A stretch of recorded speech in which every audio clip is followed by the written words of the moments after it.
If we want to be stronger, we must act together. Wow, this is challenging. Tell me something I don't know about the hemicycle. Very symbolic place for European democracy. Latvia? Yes! I like Europe because it's the coolest place on earth. Hey, I'm back for a new episode. Today I'm in Brussels, and as you can see, I'm at the European Parliament. I'm going to meet Yves Bertoncini. He's an Europe expert, and I'm very excited to know more about his vision of Europe and his personal story. Let's watch.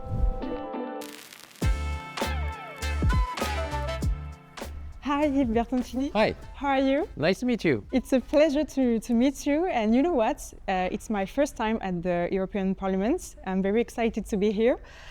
First of all, why did you invite me here? Well, basically because I'm here again, as every year, for the Designing Europe initiative launched by the ESCP, gathering more than 1,400 students today and tomorrow in the hemicycle of this European Parliament. So to share with them what it is to be a member of the European Parliament, and more widely what it is to be a European, what is the European Union, its functioning and policy. So I thought it was a good opportunity for us to meet in here. Thank you. You're welcome. So I know you are a professor, consultant, speaker, you're doing so many things. How would you define yourself in a few words? Well, maybe simply as a citizen of Europe. Upon different form, yes, different missions.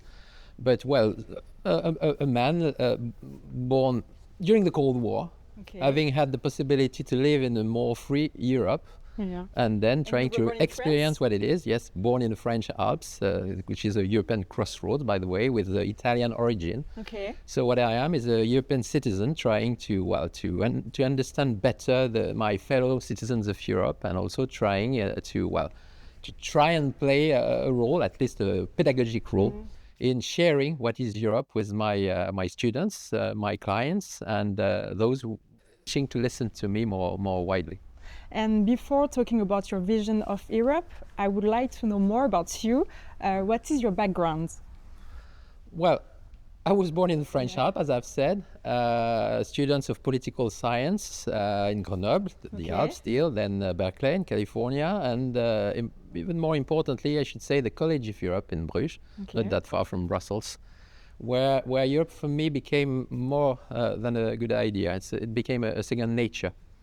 And then since then on, 30 years ago, yes, I've been conducting different activities, including for my pleasure, related to Europe. So a very French, but also European background.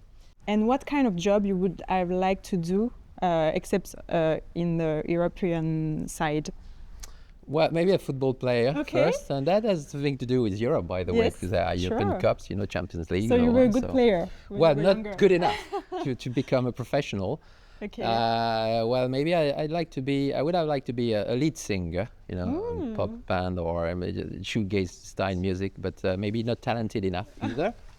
So let's say that I focused on my skills. I became a European Union administrator, and then now consultant, professor, lecturer, speaker. So interesting. And I did some research about you. You said that you felt European when you were in US, in Berkeley. Do you think we have to go far away to understand where we come from? Oh yes, I'm sure. Sometimes seen from Sirius, from the stars, or seen from abroad, yes, we see better who we are. In Berkeley, the European experience was that it had something to do with football, by the way, because at that time there was a World Cup. And the only students in Berkeley interested by the World Cup were the Europeans. And we were even watching the matches on the Spanish speaking TV in California. And then, yes, suddenly, matches after matches, we realized who we were.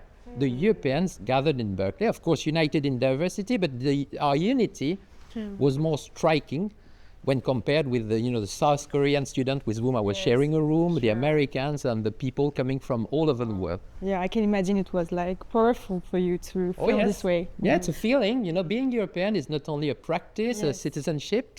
To me, at least, it became a feeling. An identity. At that time. Yes, part of my identity, since I'm also French. I come from the Alps, but might be a citizen of the world, but I became a citizen of Europe, in particular, yes, in Berkeley when I was 20. Okay. And now I would love to see the hemicycle. Oh, yes. Do you think you can bring me there? Well, I can try to. I think that would be a good experience. So let's go. Let's go. Let's walk. I feel very lucky to be here today. Thank you, Yves. You're to bring welcome. me here. Happy to share this location and moment with you. Tell me something I don't know about this room, about the hemicycle. Well, this hemicycle is the very symbol of what is to be a European united in diversity. You know, 720 members, and then seats, interpreters' cabin, just to try and Translation. allow people to express themselves in their own native language. Also, the succession of flags. So the unity is for the European flags. I mean, but also you see the set of national flags, and what I like is to stress that it's in the European alphabetical order, Okay. meaning the flag named after the country in its all official language. So that's why Finland is the last one. Why? Yes, Because precisely. Good example, Yeah. Finland, because it's not Finland. Okay. It's not Finland, it's Suomi. Oh, Suomi, okay. Finland. I didn't know And then that. Suomi, Okay. it moves Finland's flag, Finnish flag, to the end, together with Sverige, Sweden. Whereas, for example, Italy Okay. remains at the center. Okay. I learned something today. Thank you. You're welcome. Now I have a question about your work. You are European Affairs consultant. What is it to be a consultant? What is your daily life? Well, it's partly monitoring, partly advocating, but I mean, Okay. daily life is really to monitor what happens in this hemicycle, the Commission, the Member State, when diversity of opinion. There are also stakeholders from the outside, and I can serve the stakeholders' interests when an NGO, a client, a company can try and find information. So first, monitoring what is planned, what could be discussed, and how it has an impact, a potential impact on people's interests. It can be also citizens. So that is really monitoring. You need to be curious.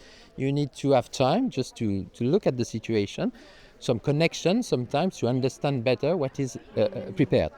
And then the other part can be more proactive, meaning it's advocacy, because once you have analyzed the situation, some actors could wish to be heard by the Okay. decision makers, and that means institutional relations, organizing contact, Okay. so that they So can be heard networking. precisely, but also building the good speaking points, you know, drafting position papers, sufficiently subtle and efficient to convince the decision makers to hear what is said and to incorporate this into their final decisions, because they are to decide. So communication is very important. Indeed, I think it's the most important part, as well as empathy, because empathy, you need to put oneself in the other shoes, you know. That is to be European, after all. Okay. Okay, now I understand more. Yves, you worked for Jacques Delors, the former president of the European Commission, or with Michel Barnier, the former Prime Minister of France. What did you learn from them? And do you have maybe any anecdotes? I was very lucky. I also worked with Enrico Letta, Antonio Vittorino, but these two in particular, yes, these two men, very inspiring. So maybe what I learned from Michel Barnier is that you can be passionately French Okay. and passionately European. So you can be a Like patriot at different levels, exactly just like me. I'm also from the French Alps, from Savoie, just like Michel Barnier. So meaning a different feeling of belongings, which are not contradictory. And that Europe today is even more important, so to allow the nations of Europe to be more respected, more powerful, more influent in a turbulent world. So that was from Michel Barnier. And from Jacques Delors, and I'm happy to say it in such an hemicycle, that collective intelligence is a key, you know. You don't need a clever man able to fix all the problems, you know. Jacques Delors was a fantastic president of the European Commission, precisely because he believed in collective intelligence, in discussion and negotiation, and finally even chose not to run to be president of France, because for him it was a different mission, different situation, you know, more vertical situation. So what is at stake, I mean, for a man like Jacques Delors and in this hemicycle is precisely this. Let's maintain, develop collective intelligence. We are cleverer when we think differently, when we are open to the others, and at the end the final outcome is a positive one, and it makes us not only more clever but also stronger together. Very inspiring. I hope so. At least for me it was. And Yeah. it is still, because I live with these messages on my daily life. Yves, now it's time to have fun. Off record, you told me that before you learned the national anthem when you were at Bruges College, the College of Europe. In Bruges, yes. That's Some of right. them, yes, indeed. So let's check if you really know them.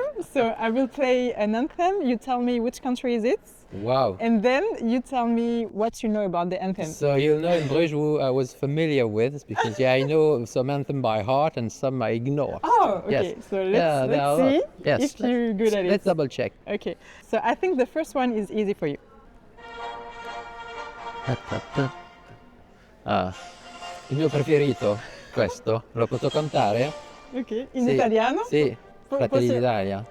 Okay. L'Italia tedesca, del municipio se cinta la testa. Sì. And do you know something about the anthem, story about it? Oh yes, sure. Yeah, Italy is my Yes. second favorite country. told So me. it's been my ancestors were coming from Piemonte. So yes, I know a bit. But more emotionally, I mean, I was told this anthem under the showers in Bruges by a good Italian friend of mine. Oh, yeah. And when I attended a match between France and Italy, I sang the two anthems actually, Okay. and I feel quite moved, of course, by the French one first, but also by the It's Italian very one. emotional Yes, for you. it is indeed. Okay. Are you ready for the second one? Oh yes, I try my best. Wow, this is challenging. I'm waiting for the main part. Yeah, because yeah. I have You have doubts. time, I you have have doubts, and maybe Take your time. now is the moment. Austria? No, it's from Ireland. Ah, Ireland. Yes. Oh, Very wow. clear. You know, I know the Ireland school, you know, when they play rugby, Yes. because they created, but precisely for the rugby matches, they created a special anthem, because the two Ireland are playing together. So it could not be this anthem from Ireland, Yeah. neither the anthem from Northern Ireland. So I know the Ireland school. Ireland, Ireland, together standing tall, You're a good singer. Huh? shoulder to shoulder. I told you I'd Yeah, like to be a you lead told me singer. that. Okay, the third one.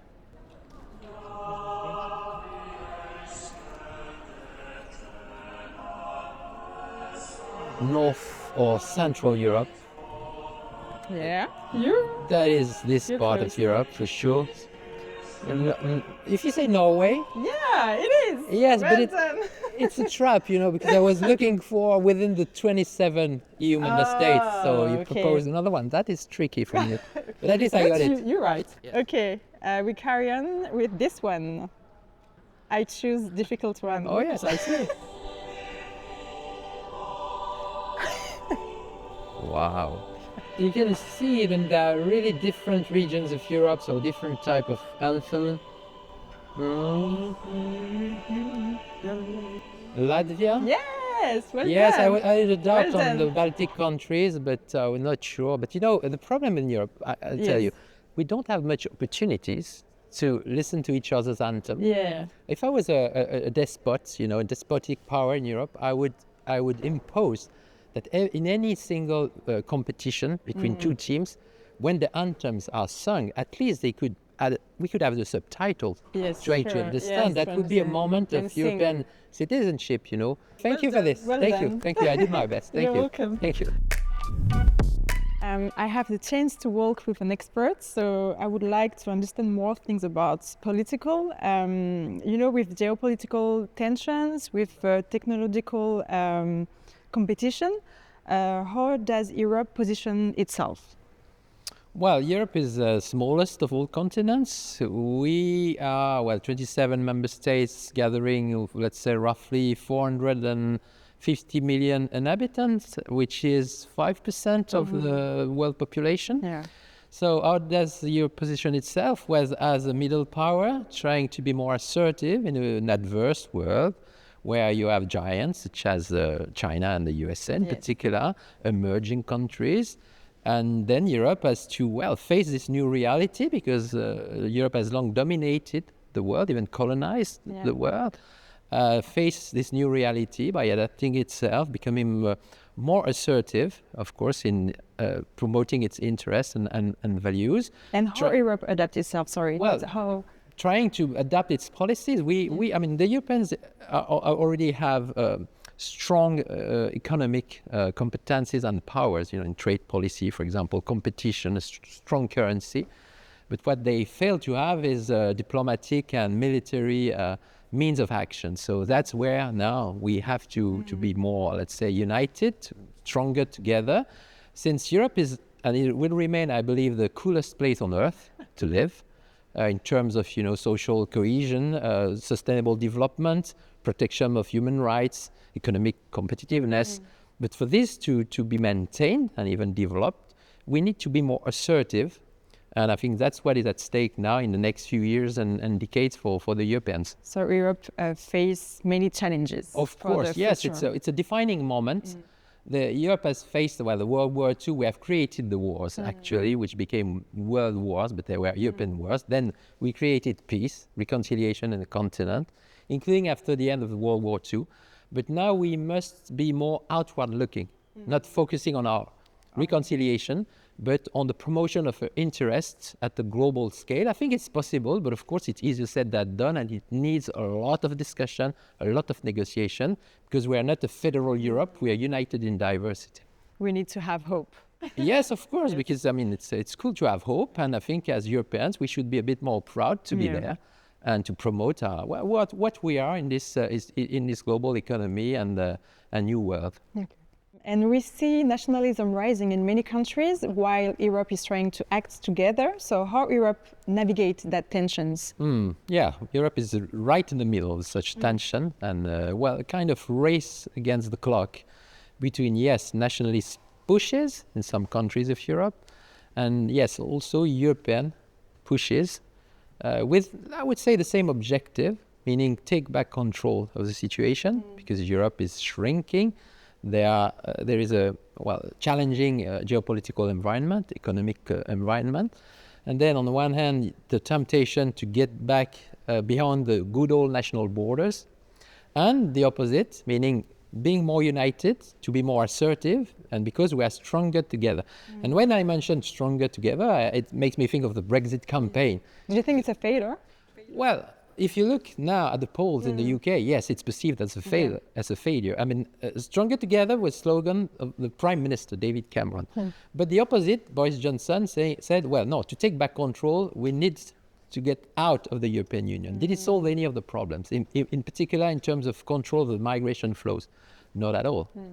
There is even more migration flows in the UK today than before. So I think such experience can inspire people trying to know, well, it's not perfect. It's difficult to be more united. We're not a federal Europe, apart in some sectors, such as trade policy, competition policy. But if we want to be stronger, we must act together, and in particular in diplomacy and defense, because we're entering a very, very dangerous world. So yes, a race against the clock. Nations are for themselves to be a given, even if they are not a given. It's a construction, a nation. And Europe is more operational construction. There are less feelings. And then, yes, that makes the race sometimes a bit uneven. But still, if you look at Europe, even recently, take the example of the Netherlands, where the nationalists were there and they were defeated by a more pro-European government. So the game is not over. Yes. But of course, we know more within the next few months and years what will be the final outcome of this race against the clock. Okay, so we need more unity in the situation right now. To my perception, yes, indeed. Yes. But again, it's not only a matter of effectiveness, it's a matter of feeling. Yeah. And I think we also need to feel that we belong to the European Union, the citizen of Europe, part of our identity. And it's easier when we compare ourselves with the Chinese, with all due respect, with the Americans, with the Nigerian. I mean, we are European, and because we are similar, we could act together more, because we have in common not only identities, but interests, values to be promoted in a challenging world. We are in a new room of the Parliament. There are so many places here. Where are we? Well, we are in Parliamentary Committee's room. Okay. where members of the European Parliament meet then. In debates? Yes, and Yes. debates before getting to the hemicycle. Okay. So in a nutshell, we're in a place where Europe is both a reality, but also a work in progress, because that's the very place where they need to see where they could define common positions, backed by at least the majority of the chamber. So to make Europe more, say, efficient, more powerful, more cohesive. So a working place, indeed. And what makes you still believe in Europe today?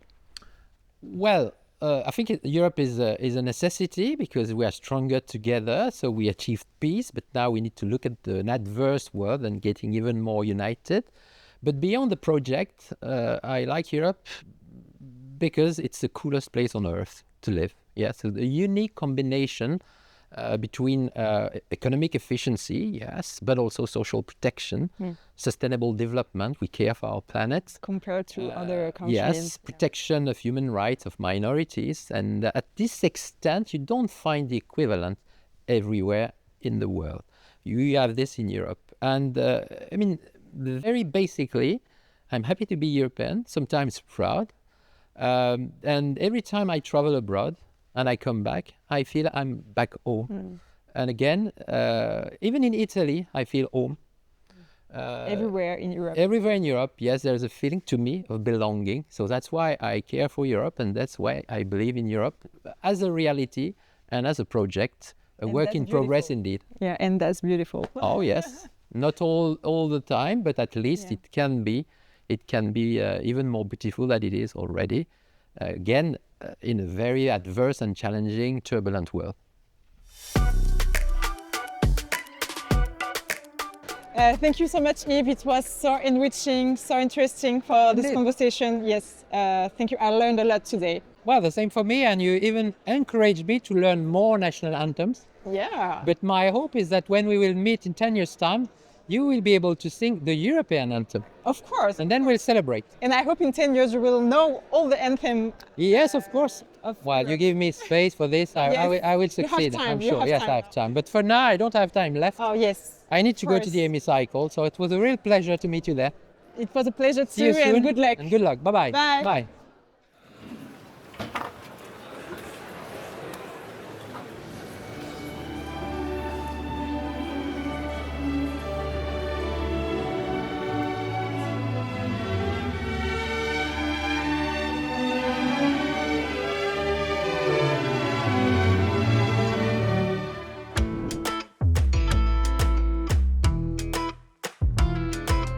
It's already the end of the video. I hope you enjoyed the conversation. Personally, I did. I learned a lot about Europe thanks to Yves Bertoncini, and I really can't wait to learn more in the next episode. So see you soon. Bye.